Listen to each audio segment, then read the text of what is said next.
Good morning. Welcome to Little by Little, a short time in God's Word. Today, September 12th, and we've got Daniel 3 to 4, Psalm 81, and Revelation 17.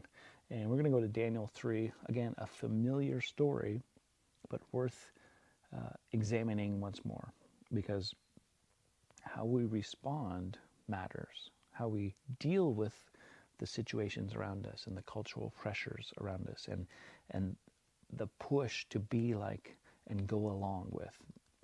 Here's the pushback. So it's King Nebuchadnezzar setting up this big image. Everyone's supposed to bow down when the music plays. But these Hebrew boys do not.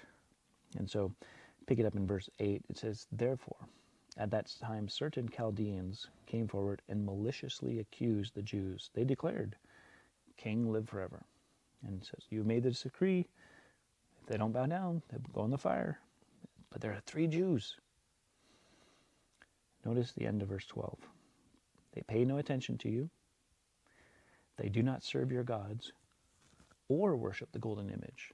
In other words, this isn't just a one-time thing. They've been watching and looking for opportunity. It's the same thing that's going to happen later in Daniel with Daniel. People are watching those who stick out because they're serving God and not the gods of this age, not the culture, not materialism, or whatever it is that you might find yourself entrapped in. They've been watching. They're not doing what everybody else is doing, and now it's become so clear that it's a problem for us. So it's probably a problem for you, King.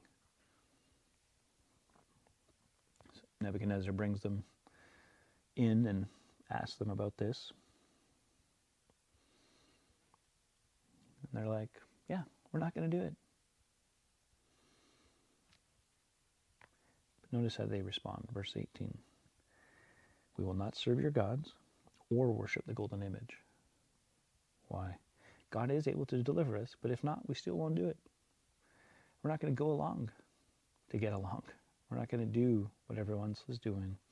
We serve the one true God. And again, they are the same friends of Daniel, who in chapter 1, Daniel said, "Hey, test us." And so they've got that same heart, that same resolve, that same purpose in and for their lives. They're not saying, they don't know the rest of the story when it happens, but they are confidently declaring their trust is in God, not in the outcome. And I think that's important for us to take note of, because many times we trust in God because we presume a certain outcome. The outcome was not known to them, but they said, no matter what happens, we're going to serve God.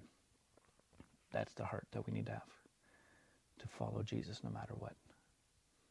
No matter what's going on, our allegiance is to Him. So they get thrown in the fire, of course. Jesus is there, I believe.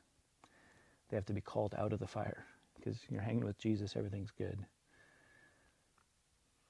You're like, well, I don't think that's going to be the problem for me. No, probably not. But there's a lot of little decisions every day of where your allegiance lies. Will you keep walking with the one true God, trusting Him completely? Or when things look bad, look dark, you'll turn away. Keep following Jesus today. Till next time, keep growing little by little.